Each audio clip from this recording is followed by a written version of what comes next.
My name is Iqbal Branch. I head up marketing for Advantage Futures, and appreciate everyone being here today. I know everyone's probably hungover from the Blackhawks win, so I know this is quite an effort. I want to thank CME Group for sponsoring today, and I want to welcome back Dave Reif. Dave talked to us, I think it was about 6 to 9 months ago, presented here, and weekly options and treasuries have taken off since, so we thought it'd be a great idea to have him back and kind of give us an update and give us some more overview on the weekly treasury options. With that, I'll turn it over to Dave, and since we have a small group here, I'd make it as informal as possible, and feel free to ask questions. Thanks, Dave. Sounds good. Hi, everybody. I'm Dave Reif. I manage all the interest rate options at CME Group, which consists of all the Eurodollar options and Treasury options.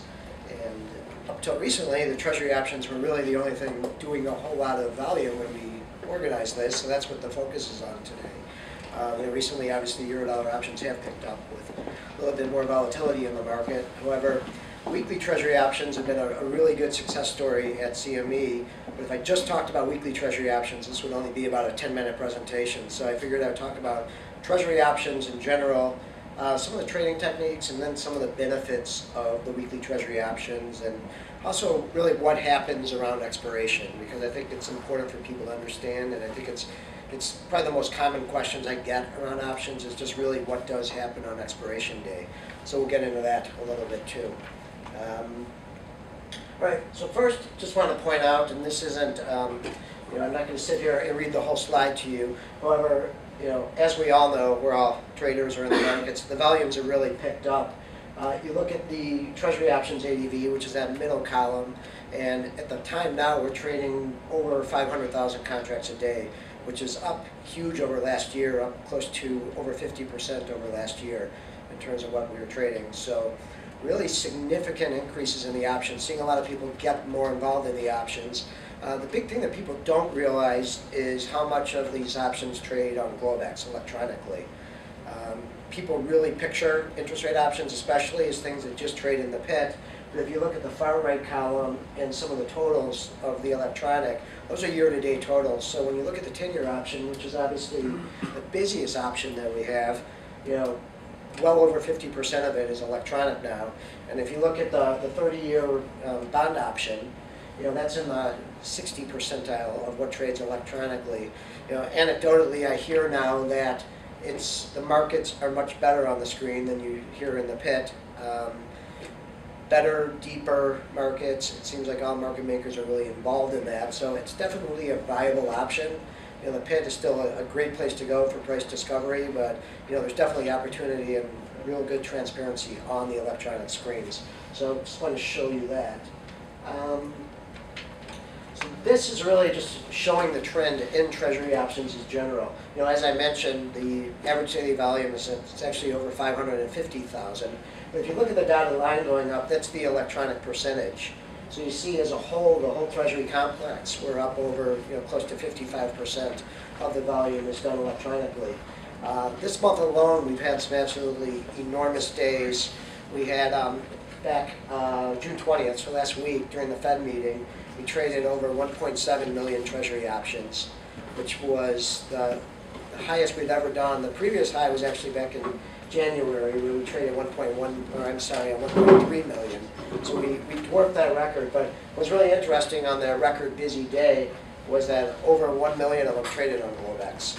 So even on the busy days, the screens don't seem to really disappear during that. They really, we're getting viable electronic markets for that. So pretty significant. Right, and also, when you talk electronic trading, people tend to think of mostly being able to trade outrights, but actually, well over 50–60% of the volume is in strategies. And this is a screenshot from our own electronic system, EOS Trader, which is just a normal front end for trading options that CME provides. But if you look throughout this, it's really some pretty good strategies and pretty sophisticated strategies are being done. You have your typical put spreads, call spreads, straddles, strangles, etc. But also, if you look at that top line, these are trades that were done throughout one day last week. That top line is actually week 4 options versus week 1 options is a spread, a 4-legged spread that a hedge fund actually did 25,000 times. So in that one trade, they did 100,000 contracts. Pretty significant trade for Globex, but also a significant trade for weeklies, which we're going to get to in a minute, because most of the volume you used to see in the weekly Treasury options was outrights, people just buying calls and puts. And now you're seeing a lot more spreading activity, people trying to take advantage of events, which we're going to get into with the weeklies, and how important that is to put positions around some of the event trading. So, we recognize on Globex strategies, the common ones, like I said, the put spreads and strangles, straddles, etc. However, you also have the ability to create your own type of spreads, which they call user-defined spreads, which, again, an example is that first line and also on the 4th line, where you can basically craft any type of strategies that you want to trade, put them in, and the engine will basically generate a spread, and it'll show what's being done, buying 126.5 put, etc. So it's definitely valuable to do any type of strategy, sell any type of strategies to customers or for your own trading. So let's talk about weekly Treasury options. A little bit of history on these weekly Treasury options is we have a type of option in the Treasuries called flex options, which allow people to really build their own type of option, expiration date, strike, not the standard thing that would go on. And they traded, but they traded very little. You might see a 1,000 lot a week here and there, things going on, not a whole lot of business. And one of the big downfalls of flex options, which are still available, is there's no real standardization to them. People can pick any type of strike, any type of month. They don't really show up on data feeds very well. They don't show up on Bloomberg very well. There's just not a lot of information. You got to dig in the daily bulletin. So we looked at these flex options and we said, okay, when people do flex options, what are people doing mostly? And you would see that most people were doing options with just 1, 2, 3 days to expiration. Similarly, we saw, like products, E-mini options, for instance, they launched weekly options, and they saw huge successes in those. So between looking at the flex data, that people seem to really gravitate towards the short dated, and also seeing the success that they had in the weekly options in the S&P complex, we thought it was a good idea to launch these and see what came of them. And why are they important? They're really important because when you look at a standard option and you look at an event coming up, like last week's Fed meeting, traditionally, or even a better example would be the unemployment report that's coming out, a week from Friday. Traditionally, the only option you had available to you would be the standard option, which basically expires on the last Friday of the month.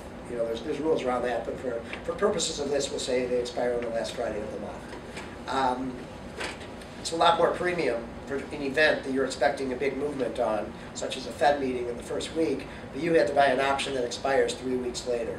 Not a lot of opportunity there. You'd see customers go into more OTC type markets where they could standardize things, less transparent markets. They just didn't have the flexibility to trade around an event. And that's why we're really focused on pushing weekly Treasury options around events. So in that box up there, you look at our top 5 days and you see our largest volume days. Our largest volume we ever did was actually back in June, right around the first Friday of the month, the unemployment report, where we traded close to 200,000.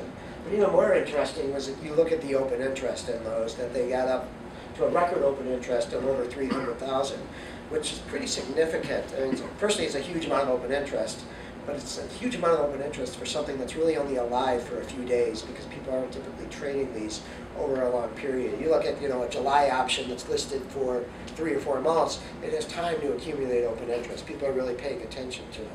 When you get into these, and over a week's period, you look at the positions that were accumulated in this, and people holding these options around the unemployment report, but also we saw people even trading them a little bit further in the future, a week 2, a week 3, just because of the economic uncertainty going on. So as you go down, you see some of our biggest days, and you see the events that they were really linked to. So it really just shows the opportunity and the way that customers take advantage of these. So when you get into it, we do have weekly options on all of our treasuries that we have. So you go from the 2 years, the 5s, the 10s, the 30s, and the ultra bond options. The most common used ones are the 10-year options, as you would expect. And next after that are the bond options. That's because when you think about it, those are the most volatile treasuries we have, the 10 years and the bonds. The ultra, but you don't have a whole lot of volume of those yet.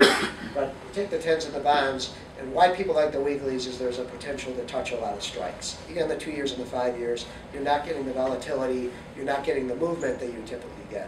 But our big days that you look at are days where we went through and touched a lot of strikes. So people are picking strikes to buy around these events, and there's a lot of movement. They're getting out of it. If they're at a 129 strike, all of a sudden we break down to a 128 strike. People are getting out of the 129 strike, buying the 128 strikes. It's a lot less premium, and it's a lot more trade from an in and out option, scalping option position than it would be, again, to buy that standard option that's much longer dated and much further in the future. Increased flexibility for managing your positions, goes without saying. You can really use these to tailor a position around an economic event. You're thinking there might be a big movement on the unemployment number, but eventually things are going to come back, but you need a hedge. You have the weekly Treasury options to handle that. Website, cmegroup.com/WTO, does have some really nice information, most of which I'm telling you here, but if you want to take a look at it, that's some nice information regarding that. So here's a little graph on how weekly Treasury options have grown. We launched them in January 2011. They've traded close to now 12 million contracts since we did that. That comes out to an average daily volume of about 34,000 a day. It's a little bit skewed because most of the volume again happens on that Thursday and Fridays. So we're calculating average daily volume over 252 days, but when it comes down to it, when people are actually trading these things, it's very few days that they're actually, the high volume days, the Wednesdays, the Thursdays, the Fridays. Plus, typically they don't trade 1 week a month, because 1 week a month we have the standard expiration option, so no one's paying attention to the weekly, because in essence that standard option is the weekly, that when it's expiring that last Friday of the month or so. Again, you saw the record day, so we won't bore you with that. But then let's talk a little bit about the value weekly options in terms of premium, because typically, with the options, a lot that comes into it is the premium. You have the time decay, what's going on, and they're also very high gamma, meaning they're moving from strike to strike. Deltas are trading, deltas are changing. Very good way to hedge gamma. But if you look at the benefits of it, I think it's a really nice demonstration of it, where this is an example built around the Fed or the unemployment number that's coming up on July 5th, so a week from Friday. And as I mentioned, back before weekly Treasury options, if you needed to hedge something around that event, your only alternative would have been that bottom line, just buy that August option. And I took a put that's a couple points out of the money. If you look at the top, the future's trading right around 126, so we're looking at a put 3 points out of the money. So you're expecting a big movement off of the unemployment number down. 3-point move is pretty significant in the 10 years, but at the point. Previously, your only alternative would have been to buy the standard, which would have been close to, we'll say mid-market would have been 24 ticks. So per one lot, that'd be close to $400 that you would have to spend to buy that option. It's a lot of premium to put on a hedge or a shot, we'll say, that something's going to really move down. If you look at the weekly, the one right above that, the week 1 July, and you look at the premium, we're practically, if you buy 12s or 13s, you're practically cutting the premium you have to pay in half. And that's a big benefit, to a lot less outlay of money in terms of having to put out for an event that you're really focused on trading around. And this is actually a pretty bad example, and from the drama effect, because typically, had I done this example 2 months ago, those options, those weeklies would have been a lot cheaper too. Volatility is really pumped up. 10-year options nowadays, about 8% vol. If you look about a month ago, it was more around the 3% vol. So volatility is really pumped up, so you're seeing those weekly options a lot richer than they would traditionally be because of the volatility in the market. However, it's still a lot less in terms of premium than the standard option that expires in August. And similarly, if you're expecting a big move this week, you look at the one that expires this coming Friday, and I mean you're looking at premiums that are really, really inexpensive. And if you look again, if people needed to put on tail risk, they needed to do something to really hedge that 123 strike area. They could buy a week 4 and spend 3 ticks for it. $45 versus $400. That's a pretty significant 90% savings, I would imagine, in terms of premium. So that's the value of weekly Treasury options in terms of hedging futures positions, hedging options portfolios around the events, is the real savings in premium that you could really get from that. All right, so as an overview within the or within the Treasury options in general is, back in the old world, you really only have those two bottom boxes available to you. You have your serial options, and you'd have your quarterly option. And that was really it that you had to hedge your futures or to really take delivery of certain futures. So in adding the weeklies now, you look at this just one month period, there's now 6 options available to you to trade. So you have your weeklies, where we'll list 3 weeklies at a time. So currently now we have the week 4, we have the week 1, and we have a week 2. And we also have the serial option, which expires in July. And we also have the August serial option, we have the July serial option, which just expired. And then we also have the quarterly option. So a lot of opportunities for you within where it used to be just 1 or 2 options available at a time to trade. So let's talk a little bit about what goes on at expiration. Especially if you are trading the weeklies, a lot of times you're going to have options that are going to be near at the money, because that's typically the strikes that people are trading. And it's important to know how that really works and how CME handles all of that. So we have rules around expiration. If you own an option, so let's say you buy a 131 call, and the future settles at 130 or like one. Let's see what's a good price here. You buy a 130 call, and the future settles at like 129.30. That's an in the money call right there. Now, or am I getting myself off here? I'm getting myself off here. Sorry, Jesus. See, I'm nervous in front of all of you people. You have a 131 call, and the future settles like 131.04. So that option is 4 ticks in the money, basically.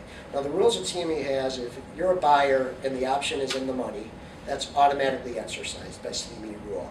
So you don't have to do anything, and you would be assigned a futures position at the price of 131 even.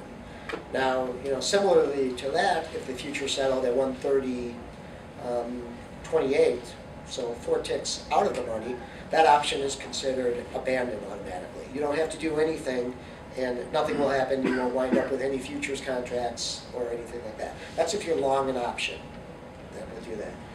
At the money is also considered out of the money. So any option that settles right at the strike, that's considered out of the money, and will automatically be abandoned. Now that price that it's settled against is determined off of the 2 o'clock settlement. So when the future settles, and this is a non-holiday, standard week we're talking here. So if the future settles at 2 o'clock at that 131.02, that's what it's marked against. However, you still have the ability to trade those options on Globex till 4 o'clock. So if after the 2 o'clock settle, the future might break, 10 ticks, yet that option is still considered in the money for, 2 CME rules. Now, we give the long holders the ability to give what's called contrary instructions to that. So if you're a long option holder, and let's say something settles right at the strike, by rule that'll be automatically abandoned. However, you have the ability to call up CME clearing, or Advantage would call it up. You have to let Advantage know by 6 p.m. and they can give CME contrary instructions saying, hey, this long wants to take possession of these futures. And by doing that, then you will become long that futures position if you're long the call. So CME clearing has to know this by 6 o'clock at night. That's the way, I said your clearing firm probably has rules regarding that they have to know earlier than that 6 o'clock so they can let CME clearing know. So it's a great option on your option for the long option holders, but also as a short option holder, it gives you a lot of uncertainty, because if something settles near at the money and you're short these options, you might not know whether or not someone's going to exercise those, and you might, if someone, right at the strike, and you're short at that strike, you might wind up with a short futures position. And that's, similarly with puts, you can wind up with a long or short futures position. So it adds optionality. It's things that Treasury option traders really like. We've looked at things in the past of saying, some of our option products, like the E-mini weeklies and the FX options, they have a rule that's no contrary instructions. It's struck at a price, and it's either in, out, or in or out of the money. There's nothing you can do about it. In the Treasury options, we've always allowed this contrary instruction. Poll a lot of Treasury option traders, and people like that. It goes into their trading, it goes into their valuation, but just something to keep in mind if you're not a common option trader, that if you're short these options, there's always a chance, even if it's if it's way out of the money, the chance of somebody deciding to give contrary instructions wouldn't be happening. However, it's just something to keep in mind. So. Another thing I want to bring to your attention is a new tool we have on our website. It's called QuikStrike, and the link is at the bottom of the slide, cmegroup.com/QuikStrike. It's a partnership or a commercial agreement. We came to a guy. It's a web-based options analytics tool. All CME Group option products, all common standard ones, are available on this tool, including the grains, the equities, FX, energy, metals, and very, very nice front-end, not front-end, you can't trade from it, but front-end application where you can value options, you could get Greeks, you could do what-if scenarios, you could build strategies, you could get an idea of payouts on things like butterflies, condors, over time, over price changes. What it does is it builds skews based on the previous night's settles, and those are the volatilities that you're seeing from previous night's settles. It doesn't do live updates throughout the day. Those are more premium things that he offers. However, it's a real nice reference point in terms of valuing options, see what things are worth, or seeing what might happen with a strategy that you put on. It also has really, really great volume and open interest information within all of our option products. I don't know if any of you have ever looked at things on our website or within the daily bulletin. It's good information, but typically it doesn't really tell a story on what's going on. This gives you the ability to look at something like a weekly Treasury option or a standard option and see what open interest looks like across the curve. See what strikes have more open interest, see what strikes have more interest. You can see net changes in open interest, net changes in volume in different strikes. So it's a real nice tool to really see what's going on across the curve. It tells a story.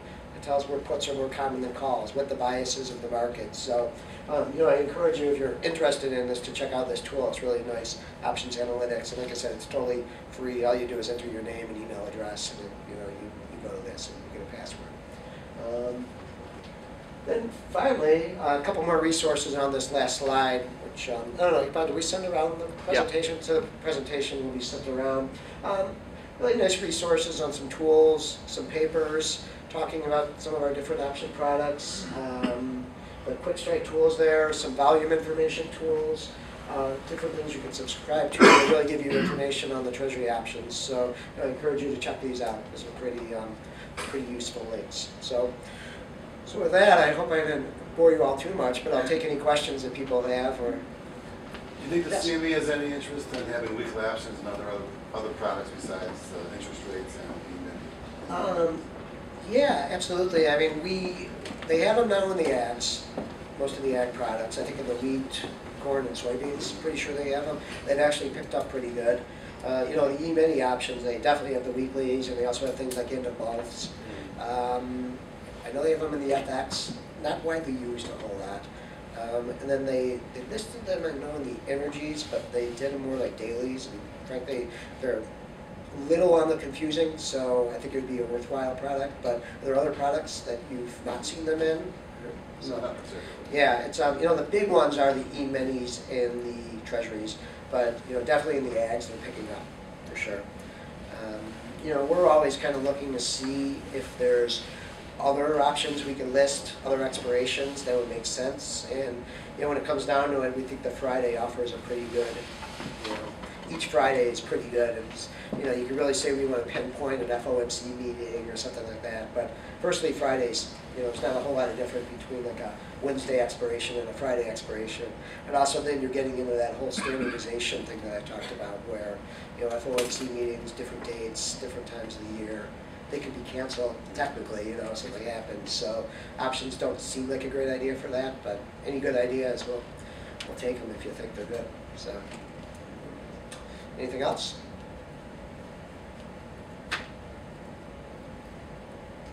All right. It was so good that you understand everything. Thank you very much. Thanks.